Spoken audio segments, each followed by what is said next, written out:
अच्छा, आपने बताया कि दिल टूटा तो उसके बाद इस तरफ आया। तो दिल कैसे टूटा? क्या हो गया ज़िंदगी में? क्या क्या वाक़या पेश आया? ये असल में ये सिनेरियो ऐसे चला था कि मैं जब स्कूलिंग में था, 9 के 8 क्लास में था मैं। हुँ, ठीक है, तब कोचिंग जाया करता था, वहाँ पे मुझे एक लड़की पसंद आ गई थी, ठीक मुझे है, अच्छी लगती थी। वो ठीक भी है। मुझसे बातचीत करती थी, कभी पेन ले लिया, कभी बुक ले ली, कभी मेरा होमवर्क उसने कर दिया। तो जो कह रहे हैं दिल टूटा उसके ऊपर मैंने एक रैप लिखा या गाया, हमारे नाज़रीन को वो रैप सुनाएँ। तो मैंने वो एक छोटा-सा माइक आता था, बोया माइक, जिसके आगे वायर सी लगी वायर होती थी। लगी है। ठीक है, मैं मेरे पास एक छोटा-सा लैपटॉप था और एक वो माइक था बस। हुँ, मैंने वहाँ से स्टार्ट किया भाई। मुझे इन चीज़ों का कुछ भी नहीं पता था। ये सब मैंने जाके फ़िल्म इंडस्ट्री में सीखा है। वहाँ से मैंने थोड़ी-थोड़ी नॉलेज ली। 2 बार मुझे स्टेज पे परफ़ॉर्म करने का मौका मिला है और वहाँ पे जो है ऑडियंस के सामने मैंने जो है अपना ट्रैक जो है वो गाया था और लोगों को काफ़ी ज़्यादा पसंद आया। हमारी मंगनी हो गई है और इंशाल्लाह शादी का फिर सोचेंगे। अच्छा, ये मंगनी के ऊपर कुछ रैप लिखा है या नहीं? नहीं, मंगनी के ऊपर तो कुछ नहीं लिखा रैप। तुझे चाहिए fax, you need a fax, मैं करूँ तुझे rap like a danger flow, मेरे बैंगर गाने इनके बैंगन चेनक chamber, pen on my neck, अपनी जिंदगी में कहाँ रेस्ट, फालतू की बातें इनको तुम छोड़ दो। हाँ जानी मुझे इन्हें ठोकने दो, रोकने दो इन सारे नल्लों को, अब मुझे रोकने दो। ये बिस्मिल्लाहिर्रहमानिर्रहीम, अस्सलाम वालेकुम नाज़रीन, मैं हूं मुजीद सुल्तान और मैं आपको अपने यूट्यूब चैनल पर खुशामदीद कहता हूं। बेशक पाकिस्तान में टैलेंट की कमी नहीं है। अल्लाह ताला ने हर किसी इंसान में कुछ ना कुछ सलाहियतें रखी हैं। आज मेरे साथ जो नौजवान शख्सियत मौजूद हैं, इनको अल्लाह ताला ने बहुत ज़्यादा खूबसूरत आवाज़ से नवाजा है। रिजवान अली इनका नाम है। आए इनसे बातचीत करते हैं। अस्सलाम वालेकुम। वालेकुम अस्सलाम। रिजवान भाई कैसे हैं? ठीक हैं? मैं ठीक-ठाक अल्हम्दुलिल्लाह, आप बताएँ? अल्हम्दुलिल्लाह। तो ये बताएं कि आप कहाँ के रिहायशी हैं और इस वक्त काम क्या कर रहे हैं? मैं बेसिकली जो मेरी रिहाइश है वो है तो कराची की, लेकिन ठीक है, इस वक्त मैं सराय आलमगीर में मौजूद हूँ, न्यू मेट्रो सिटी में। ठीक है, और इस वक्त यहीं पे स्टे किया हुआ है और यहाँ पे मैं एक रियल एस्टेट ऑफिस में जॉब कर रहा हूँ एज अ वीडियो एडिटर। ठीक है।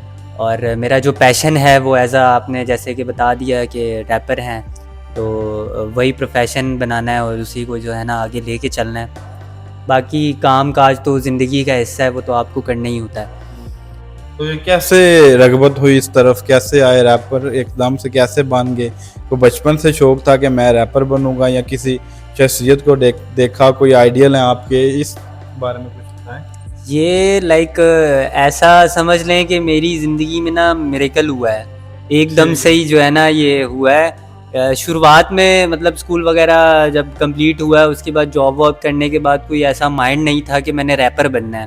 ठीक है। ठीक है, तो कुछ जो है ना कुछ इंसान को हालात सिखा देते हैं अच्छा, और कुछ ये है कि उसके अंदर वो चीज़ तभी बाहर आती है जब उस पे कुछ ऐसा वक़्त आता है या कोई ऐसा हुँ, चीज़ आती है। क्यों इंसान में बहुत सारी चीज़ें होती हैं, बहुत सारी क्वालिटीज़, बहुत सारी बातें होती हैं, हुँ, जो वक़्त से पहले उसको पता नहीं चलती हैं। लेकिन जब ऐसे। उस पे कुछ ऐसा वक़्त आता है या उस चीज़ का निकलने का टाइम होता है बाहर, तो वो एकदम से इंसान को पता चलता है कि मेरे में तो ये क्वालिटी भी है, मुझे तो ये भी करना आता है, तो मैं क्यों ना ये करूँ।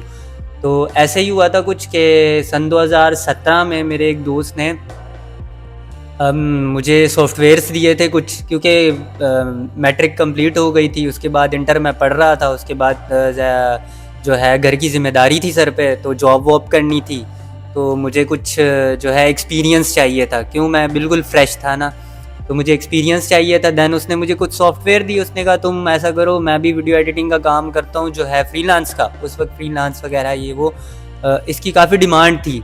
वीडियो एडिटिंग की काफ़ी डिमांड थी उस वक्त। अभी तो एआई दौर, जदीद दौर आ गया, लेकिन उस टाइम पे इस चीज़ की डिमांड थी काफ़ी ज़्यादा।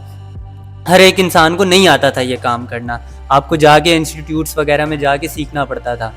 तो मैंने वही यूट्यूब से, उसने मुझे कुछ ट्यूटोरियल्स वगैरह डाउनलोड करके दिए और कहा कि तुम देखो इन चीज़ों को ट्राई करो, चेक करो। फिर उसी के साथ मुझे एक सॉफ्टवेयर मिला जिसका नाम था एफएल स्टूडियो। तो मैंने वो इंस्टॉल किया, वो मैंने अपने पास रख लिया। बीच में कुछ ऐसी सिचुएशंस हुई, थोड़ा-सा हार्ट ब्रेक हुआ, ज़ाहिर-सी बात है जब इंसान जवान होता है तो फिर आपको पता है कि ठीक है। कहीं न कहीं जाके किसी न किसी जाके जगह मोहब्बत हो ही जाती है उसे। तो कह सकते हैं कि दिल टूटा था, उसके बाद ट्राई किया था उस पे म्यूज़िक बनाने का और एक गाना बनाने का। तो मैंने फिर एक अपना जो पहला गाना है वो अपने ब्रेकअप पे ही बनाया था, जिसका नाम था बेवफ़ा। तो उसके बाद जो है वो ट्रैक अब मैंने यूट्यूब पे अपलोड किया, चैनल बनाया अपना, और फिर उसके बाद आहिस्ता आहिस्ता मैं म्यूज़िक बनाता गया, जबकि अब मैं अपने म्यूज़िक भी खुद बनाता हूँ, मैं मिक्सिंग मास्टरिंग भी खुद करता हूँ, मैं वीडियो एडिटिंग भी खुद करता हूँ। मैं बेसिकली प्रोफेशनल वीडियो एडिटर रह चुका हूँ फ़िल्म इंडस्ट्री में। ठीक है।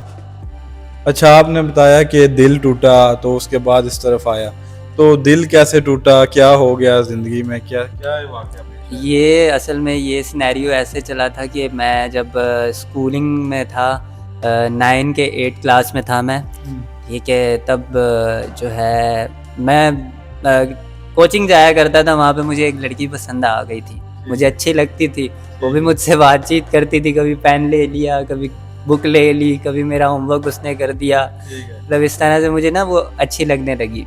तो देन सोचा उसको प्रपोज़ करता हूँ, तो प्रपोज़ किया उसको, उसने उसके बाद जो है वो अपना एक्सेप्ट नहीं किया मेरा प्रपोज़ल, उसने ठुकरा दिया मुझे, कहती कि तुम हो क्या, तुम्हारी औकात देखो, ये वो ब्ला ब्ला बहुत सारी चीज़ें बोली। एंड देन फिर वहाँ से मेरा दिल टूटा, मैं रोते रोते घर चला गया, बैग उठाया और मैं रोते रोते घर चला गया। फिर मेरा दोस्त आया, उसने मुझे थोड़ा समझाया, दिलासा दिया, तो कहता है छोड़ ये वो, तू ये कर वो कर। एंड देन उसके बाद आहिस्ता आहिस्ता खुद को रिकवर करना शुरू किया। ठीक है। तो ये बताएं कि आपको लगता है कि पाकिस्तान में जो रैप करता है उसे लोग तो पसंद करते हैं, आपको लगता है कि हुकूमत पाकिस्तान उसे और ऊपर लेके जाती है? असल में ना हमारा जो पाकिस्तान है ना, बेसिकली इन फैसिलिटीज़ नहीं है यहाँ पे। इंडिया जो है वो अभी इस वक्त काफ़ी डेवलप कंट्री हो गया है, उस लिहाज से नहीं देखा जाए कि वो उधर गरीबी कितनी है, उधर ये है उधर वो है, इस लिहाज से नहीं देखा जाए। इस लिहाज से देखा जाए कि वो इस वक्त जो है हमसे 10 साल आगे चल रहे हैं। अब आप टीवीज़ वगैरह पे भी देखते हैं, काफ़ी सारे जो है इंटरनेट पे भी शोज़ वगैरह चल रहे होते हैं, वो प्रमोट कर रहे होते हैं अपने जो भी उनके। अब आप देखें, मैंने उस दिन एक शो देखा, एक गरीब सा लड़का होता है, वो जाके परफॉर्म करता है, वो उसको गरीबी से उठा के उसको एक लेवल पे ले जाते हैं। वो क्यों? वो टैलेंट की कदर करते हैं कि किसी के पास भी टैलेंट है, चाहे वो कचरे से उठ के आया है या चाहे वो किसी भी जगह से उठ के आया है, उसके अंदर है, उसके अंदर, हाँ, उसके अंदर अगर टैलेंट है ना तो वो उसको प्रमोट करेंगे, उसको सपोर्ट करेंगे। यहाँ पे बेसिकली ऐसा है कि आपको सपोर्ट नहीं है, आपने जो करना है आपने इंडिपेंडेंटली करना है, अपने दम पे करना है, ठीक है। सपोर्ट आपको कोई नहीं है यहाँ पे, ठीक है। लेकिन जो भी स्ट्रगलर्स हैं, जो भी हसलर्स हैं, मेरे भाई जो भी मतलब हैं, जो जिनका एक ड्रीम है कि हम कुछ बनना चाहते हैं, कुछ करना चाहते हैं, तो भाई मेरा उनसे यही जो है उनसे यही मैं कहना चाहूँगा कि भाई करो। तुम्हें अगर आजकल यूट्यूब भरा पड़ा है हर चीज़ से, तुम्हें अगर कोई चीज़ समझ नहीं आ रही है, तुम उसको गूगल करो, तुम उसको इंटरनेट करो। अगर किसी चीज़ में इंटरेस्ट है तो तुम भाई करो। अगर जो है इक्विपमेंट्स नहीं लिए जा रहे, तुमसे अगर माइक नहीं लिया जा रहा, तो भाई फ़ोन पे रिकॉर्ड करो। मैंने फ़ोन से स्टार्ट किया, मैंने सन 2017 के 16 में जो है छोटे बोया माइक आते थे, तो मैंने वो एक छोटा सा माइक आता था, बोया माइक, जिसके आगे वायर सी लगी होती थी, ठीक है। मैं मेरे पास एक छोटा सा लैपटॉप था और एक वो माइक था, बस मैंने वहाँ से स्टार्ट किया भाई।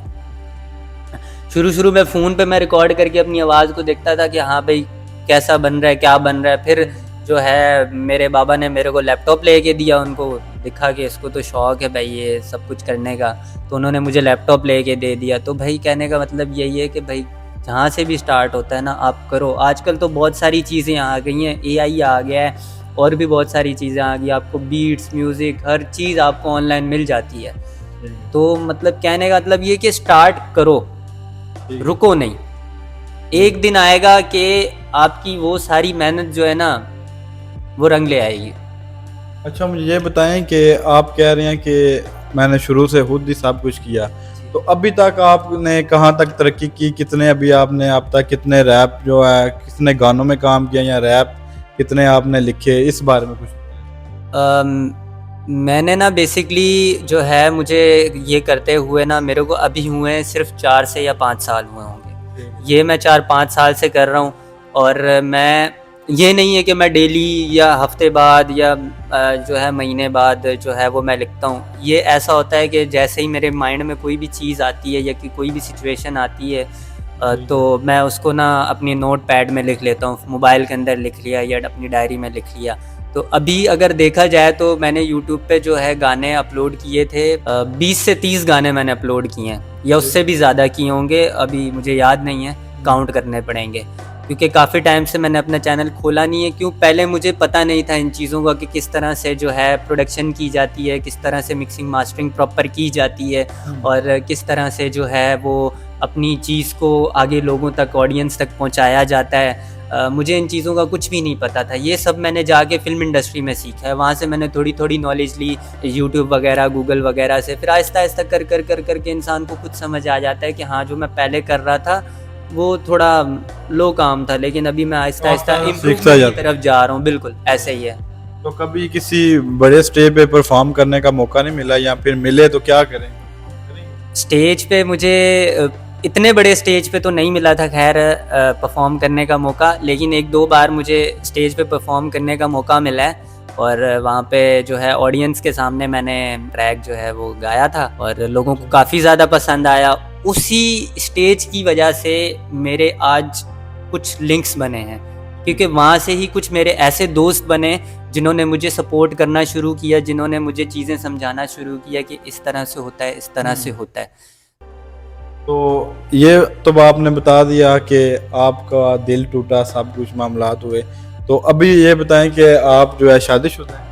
नहीं, मैं सिंगल हूँ, लेकिन ये है कि अभी इस वक्त जो है मैं रिलेशनशिप में हूँ, हमारी मंगनी हो गई है, और इंशाल्लाह शादी का फिर सोचेंगे। अच्छा, ये मंगनी के ऊपर कुछ रैप लिखा है या नहीं? नहीं, मंगनी के ऊपर तो कुछ नहीं लिखा रैप। जो अभी पार्टनर मिला है वो जो है वो वाकई मुझे एज अ सोलमेट मिला है, क्योंकि वो मुझे हर मेरी सिचुएशन में सपोर्ट करता है, कि वो ऐसा नहीं है कि वो मेरे पास पैसा है तो वो मेरे साथ है, या मेरी जो है तरक्की है तो वो मेरे साथ है। वो मतलब मेरे दुख में भी मेरे साथ थी और मेरे सुख में भी मेरे साथ है। तो ज़िंदगी में ऐसा पार्टनर मिलना आपको लाजमी है कि जो आपको समझे, आपकी फीलिंग्स को समझे, आपकी सिचुएशंस को समझे, तो आपके साथ साथ साथ वो भी ग्रो करता हुआ जाए।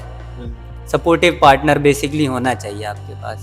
ठीक है, तो लास्ट पे हमारे नाजरीन को कौन सा रैप, कौन सा गाना क्या सुनाने जा रहे हैं? मेरा एक ट्रैक है जिसका नाम है किल्स एंड किसेस। इसका नाम मैंने बड़ा सोच के रखा है, ठीक है। और इसके अलावा मेरा दूसरा गाना जो है वो हमारे यही के मिलाद, मेरे एक फ्रेंड बने, उनके साथ मेरा एक कोलैबोरेशन ट्रैक आ रहा है, जिसमें उन्होंने बड़ी खूबसूरत आवाज़ से जो है उस गाने को बड़ी खूबसूरती से बयां किया है, और तो बड़ा स्ट्रॉन्ग जो है इफ़ेक्ट पड़ रहा है उस पर। हाँ, और हमने जो है उन्हीं के स्टूडियो में जाके और हमने वो रिकॉर्ड किया है। तो अभी हम सोच रहे हैं कि उसकी वीडियो बनाएं, लेकिन मेरा एक ट्रैक है जो मेरा पर्सनली ट्रैक है, जो मैंने एल्बम बनानी है आगे जाके, उसका मैं आपको एक ट्रैक सुना देता हूँ। मेरे पास बीट ज़रूर सुनाएं, मैं आपको प्ले करके सुनाऊंगा।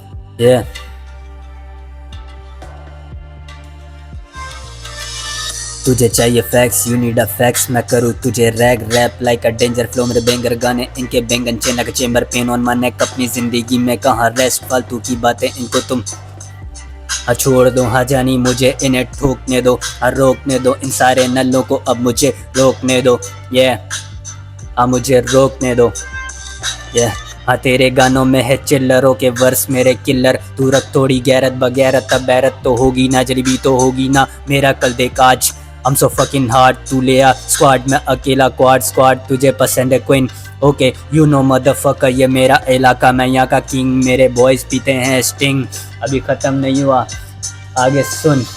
85 की स्पीड में डिफेंस की राइड, दोस्त मेरे ऐसे हर चीज़ करें डिवाइड। हाँ मैं थोड़ा सा क्रेजी, अब को हो war fighter, hit it, no rapper never would touch a switch में style थोड़ा sober, what the fuck is that in, no suffer, no सबर कर बेट थोड़ा सबर। I turn not my name at the top, you want to stop me but you can stop। Music मेरी जिंदगी, music मेरी job, ऐ मैं उड़ते आसमान से खींचूं पंछी, I'm the legend bro।